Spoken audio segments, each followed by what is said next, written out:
ଆକାଶବାଣୀ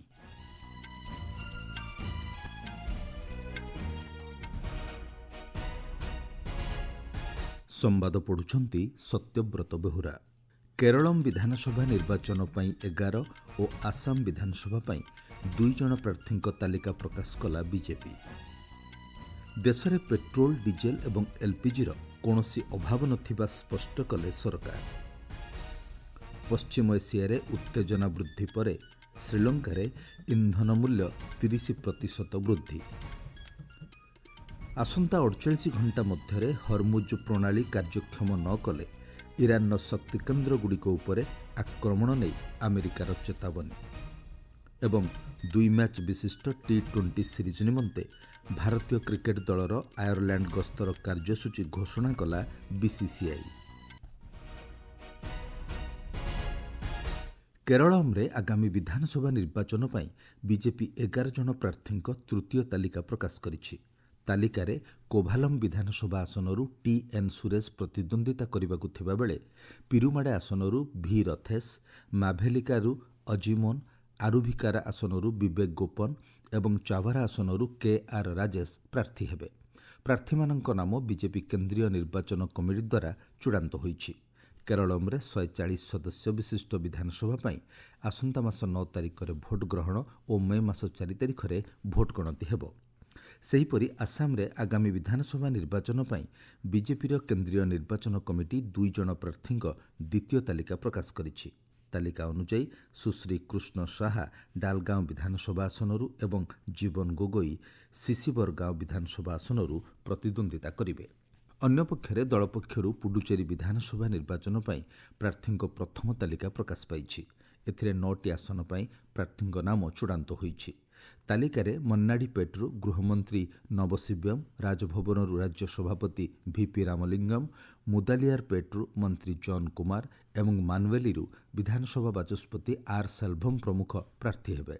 ବିଧାନସଭା ସାଧାରଣ ନିର୍ବାଚନ ପାଇଁ ପୁଡୁଚେରୀ କେନ୍ଦ୍ରଶାସିତ ଅଞ୍ଚଳରେ ଏପର୍ଯ୍ୟନ୍ତ ମୋଟ 135 ଜଣ ପ୍ରାର୍ଥୀପତ୍ର ଦାଖଲ କରିଛନ୍ତି। ରାଜ୍ୟଗୁଡ଼ିକୁ ଆଉ ଅତିରିକ୍ତ 20% ବାଣିଜ୍ୟିକ LPG ଯୋଗାଣକୁ କେନ୍ଦ୍ର ସରକାର ଅନୁମୋଦନ ପ୍ରଦାନ କରିଛନ୍ତି। ଏହାଦ୍ୱାରା ମୋଟ LPG ଆବଣ୍ଟନ 50%କୁ ବୃଦ୍ଧି ପାଇଛି। ସେଥିମଧ୍ୟରେ PNG ସମ୍ପ୍ରସାରଣ କ୍ଷେତ୍ରରେ ସହଜତା ଆଧାରିତ 10% ଆବଣ୍ଟନ ଅନ୍ତର୍ଭୁକ୍ତ। ଏହି ଅତିରିକ୍ତ LPG ରାଜ୍ୟଗୁଡ଼ିକର ରେସ୍ତୋରାଁ, ଢାବା, ହୋଟେଲ, କ୍ୟାଣ୍ଟିନ୍, ଦୁଗ୍ଧ ଉତ୍ପାଦନ କ୍ଷେତ୍ର ଆଦିକୁ ଆବଣ୍ଟନ ପାଇଁ ପ୍ରାଥମିକତା ଭିତ୍ତିରେ ପ୍ରଦାନ କରାଯିବ।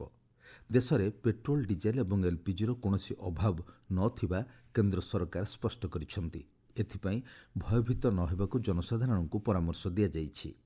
ପେଟ୍ରୋଲିୟମ ଓ ପ୍ରାକୃତିକ ଗ୍ୟାସ୍ ମନ୍ତ୍ରଣାଳୟ ଏକ ବିବୃତ୍ତିରେ କହିଛି, ଘରୋଇ LPG ଉତ୍ପାଦନ ବୃଦ୍ଧି ପାଇଛି। ବାଣିଜ୍ୟିକ ପ୍ରତିଷ୍ଠାନଗୁଡ଼ିକ ପାଇଁ PNG ସଂଯୋଗକୁ ପ୍ରାଥମିକତା ଦେବା ଲକ୍ଷ୍ୟ ନେଇ ସହରାଞ୍ଚଳରେ ଏଥିପାଇଁ ପଦକ୍ଷେପ ଗ୍ରହଣ କରିବାକୁ ପରାମର୍ଶ ଦିଆଯାଇଛି। ପ୍ରମୁଖ ସହର ଏବଂ ସହରାଞ୍ଚଳରେ ବାଣିଜ୍ୟିକ କ୍ଷେତ୍ରଗୁଡ଼ିକୁ PNG ବ୍ୟବହାର କରିବାକୁ ପରାମର୍ଶ ଦିଆଯାଇଛି। ବେଆଇନ ମହଜୁଦକାରୀ ଏବଂ କଳାବଜାରୀଙ୍କ ବିରୋଧରେ କଠୋର କାର୍ଯ୍ୟାନୁଷ୍ଠାନ ଗ୍ରହଣ କରିବାକୁ କେନ୍ଦ୍ର ସରକାର ରାଜ୍ୟଗୁଡ଼ିକୁ ନିର୍ଦ୍ଦେଶ ଦେଇଛନ୍ତି। ବନ୍ଦର, ଜାହାଜ ଚଳାଚଳ ଓ ଜଳପଥ ମନ୍ତ୍ରଣାଳୟର ସୂଚନା ଅନୁଯାୟୀ ହରମୁଜ ପ୍ରଣାଳୀ ଦେଇ ଜାହାଜ ଚଳାଚଳ, ଭାରତୀୟ ନାବିକଙ୍କ ସୁରକ୍ଷା ଏବଂ ସାମୁଦ୍ରିକ ବାଣିଜ୍ୟ କ୍ଷେତ୍ରରେ ନିରନ୍ତରତା ବଜାୟ ରଖିବା ପାଇଁ ସରକାର ଗୁରୁତ୍ୱ ପ୍ରଦାନ କରୁଛନ୍ତି। ପଶ୍ଚିମ ଏସିଆରେ ରହୁଥିବା ଭାରତୀୟଙ୍କ ସୁରକ୍ଷାକୁ ସୁନିଶ୍ଚିତ କରିବା ପାଇଁ ସରକାର ଆବଶ୍ୟକ ପଦକ୍ଷେପ ଗ୍ରହଣ କରୁଛନ୍ତି ବୋଲି ବୈଦେଶିକ ବ୍ୟାପାର ମନ୍ତ୍ରଣାଳୟରୁ କୁହାଯାଇଛି। ସଂଘର୍ଷ ଆରମ୍ଭ ହେବା ପରଠାରୁ ପ୍ରାୟ 3,30,000 ଲୋକ ସେହି ଅଞ୍ଚଳରୁ ଭାରତ ପ୍ରତ୍ୟାବର୍ତ୍ତନ କରିଛନ୍ତି ବୋଲି ମନ୍ତ୍ରଣାଳୟ ସୂଚନା ଦେଇଛି। ବିଭିନ୍ନ ଦେଶରୁ ବିମାନ ଉଡ଼ାଣ ଜାରି ରହିଛି ଏବଂ ଆକାଶପଥ ପ୍ରତିବନ୍ଧକ ଥିବା ଅଞ୍ଚଳଗୁଡ଼ିକ ପାଇଁ ସରକାରଙ୍କ ପକ୍ଷରୁ ବିକଳ୍ପ ବ୍ୟବସ୍ଥା ଗ୍ରହଣ କରାଯାଉଛି ବୋଲି ବୈଦେଶିକ ବ୍ୟାପାର ମନ୍ତ୍ରଣାଳୟ ସୂଚନା ଦେଇଛି। ଶ୍ରୀଲଙ୍କାର ସରକାରୀ ସିଲନ ପେଟ୍ରୋଲିୟମ କର୍ପୋରେସନ ଆଜିଠାରୁ ଇନ୍ଧନ ମୂଲ୍ୟ ବୃଦ୍ଧି କରିଛି। ପଶ୍ଚିମ ଏସିଆ ଅଞ୍ଚଳରେ ଉତ୍ତେଜନା ବୃଦ୍ଧି ଯୋଗୁଁ ତୈଳ ମୂଲ୍ୟ ବୃଦ୍ଧି ପାଇଛି ବୋଲି କୁହାଯାଇଛି। ସୂଚନା ଅନୁଯାୟୀ ଇନ୍ଧନ ମୂଲ୍ୟରେ 24ରୁ 30% ବୃଦ୍ଧି କରାଯାଇଛି। କିରୋସିନ ମୂଲ୍ୟ ମଧ୍ୟ ପ୍ରତି ଲିଟର 60 ଟଙ୍କା ବୃଦ୍ଧି ପାଇ 255 ଟଙ୍କା ହୋଇଛି। ପଶ୍ଚିମ ଏସିଆ ବିବାଦ ଆରମ୍ଭ ହେବା ପରେ ଏହି ସର୍ବଶେଷ ସଂଶୋଧନ ଦ୍ୱିତୀୟ ମୂଲ୍ୟ ବୃଦ୍ଧି। ପ୍ରମୁଖ ଇନ୍ଧନ ବର୍ଗଗୁଡ଼ିକରେ ପ୍ରାୟ 35% ମୂଲ୍ୟ ବୃଦ୍ଧି ପାଇଥିବା ଜଣାପଡ଼ିଛି। ଆପଣମାନେ ସମ୍ବାଦ ଶୁଣୁଛନ୍ତି ଆକାଶବାଣୀରୁ। ମୁଁ ନିଖିଲ କହୁଛି। चंदलाल टीम कलाहांडी पुलिस पाखे सरेंडर करने पर बीजीएन सह राज्यर पूरा डिविजन खाली हो सारा केवल तुम्हें 15 जन बाकी अच तुम मैंने एमती थी आ तुम भितर किसी साथी लुचि पलाई आसी सरेंडर करुवे एमती तुम मानक नुकसान हे सीना फायदा किसी हेब ना तेणु तुम्हें समस्ते एकाथर आसी सरेंडर करूँ तुमर जड़े कमरेड भाव सुक्रू सिलक मोर परामर्श मार्च 31 सुधा आसी सरेंडर कले भल मार्च 31 पर सरकार सरेंडर को ग्रहण करेंगे ना एपरी क्षेत्र में एक राज्य कमिटी सदस्य भाव दायित्व तुलाउथिबा कमरेड सुक्रू मोर विशेष परामर्श समस्त को बुझाई सांगे धरी आस से जदि आसवाक राजी ना तुम्हें निजे आसी सरेंडर कर मोर यही मोबाइल नंबर 9437643839 आउ थे कही रखुच्छी 9437643839 कंटाक्ट कले मुझे तुम मानू नहीं आसबि नचेत कौन से सांबादिक व सरपंच सहायतार आसी सरेंडर करूँ तुम मान अपेक्षा निखिल पूर्वी सब जोनाल ब्यूरो सचिव। केंद्र सरकार 2025-26 बजेट अनुଯାयी अणु क्षुद्र और मध्यम उद्योग निर्माता और रप्तानिकारी सहायता करने म्यूचुअल क्रेडिट ग्यारंटी योजना रे परिवर्तन करिसेंती। एही योजना जातीय credit guarantee trustee company limited द्वारा ऋण प्रदानकारी संस्थागुड़ी उपकरण और जंत्रपाति क्रय करने लगी योग्य एमएसएमई गुड़ी मंजूर करा 100 कोटी टंका पर्यंत ऋण सुविधा 60% ग्यारंटी प्रदान करिथाए। अर्थ मंत्रालय सूचना अनुଯାयी यही ग्यारंटी एमएसएमई गुड़िक उपरे ऋणजनित बोझ ह्रास करने सह रप्तानी उपरे प्रोत्साहन प्रदान करिथाए। संशोधित नियम अनुଯାयी 5% अग्रिम अवदान को फेरस्त योग्य करा सह चतुर्थ वर्षरू प्रतिवर्ष 1% फेरस्त करा बोली निष्पत्ति होईछि। एथिरे जंत्रपाति एवं उपकरण क्रय पाई सर्वनिम्न प्रकल्प मूल्यर आवश्यकता को 75 रु 60% को ह्रास करा जाइछि। अमेरिका राष्ट्रपति डोनाल्ड ट्रम्प ईरान शक्ति केन्द्र गुड़िक ध्वंस करने को चेतावनी देइछन्ति।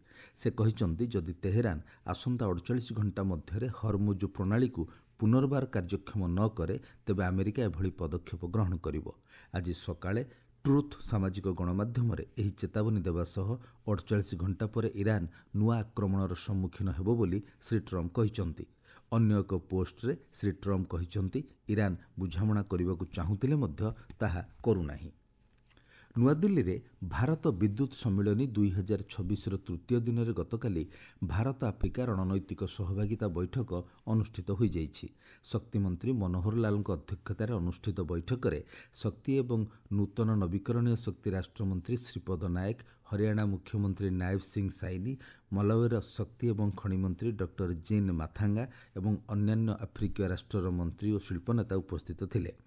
आलोचन एक स्पष्ट एवं भविष्यत दृष्टिकोण को साकार करने लगी भारत और आफ्रिका संपर्क को आहुरी गभीर करने उपरे गुरुत्व प्रकाश पाइथिला।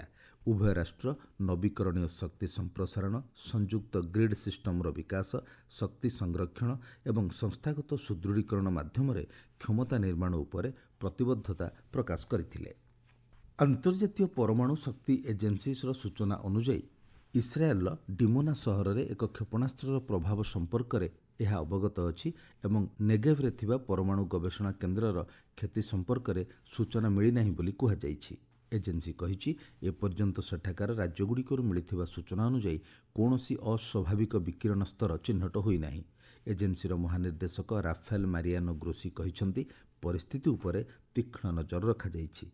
से परमाणु प्रतिष्ठान निकटरे सर्वाधिक सामरिक संयमता पालन कराजिबा उपरे गुरुत्व आरोप करिछन्ति। भारतीय क्रिकेट नियंत्रण बोर्ड बीसीसीआई चलित वर्ष जून मासरे 2 मैच विशिष्ट T20 सीरीज निमंते आयरलैंड गस्तर कार्यसूची घोषणा करिछि। पुरुष क्रिकेट दल जून 26 तारिख में बेलफास्ट रे प्रथम T20 मैच खेलिबे। पर 28 तारिख में सही स्थान में द्वितीय और शेष T20 मैच खेलाजिबो। गत 8 वर्ष मध्य टीम इंडिया 3 थर आयरलैंड गस्त करिछि। आईपीएल क्रिकेट रे कोलकाता नाइट राइडर्स केकेआर रो आकाशदीप आघात जोगई सीजन बाद पड़िछन्ति। बेंगल एही 29 वर्षीय द्रुत बोलर गत वर्ष आबुधाबी होइथिबा नीलाम रे 1 कोटी टंकारे चुक्तिबद्ध होइथिले। हर्षित राणा पूर्वरु केकेआर पई एही सीजन बाद पड़िछन्ति एवं माथिसा पथिराणा एबे भी श्रीलंका क्रिकेट रु अनुमति अपेक्षा अछन्ति। मुख्य संवाद पुणी थारे। केरलम विधानसभा निर्वाचन पई 11 और आसाम विधानसभा पई 2 जन प्रार्थी तालिका प्रकाश कला बीजेपी। देश में पेट्रोल डीजेल और एलपीजी कौनसी अभाव नथिबा स्पष्ट कले सरकार।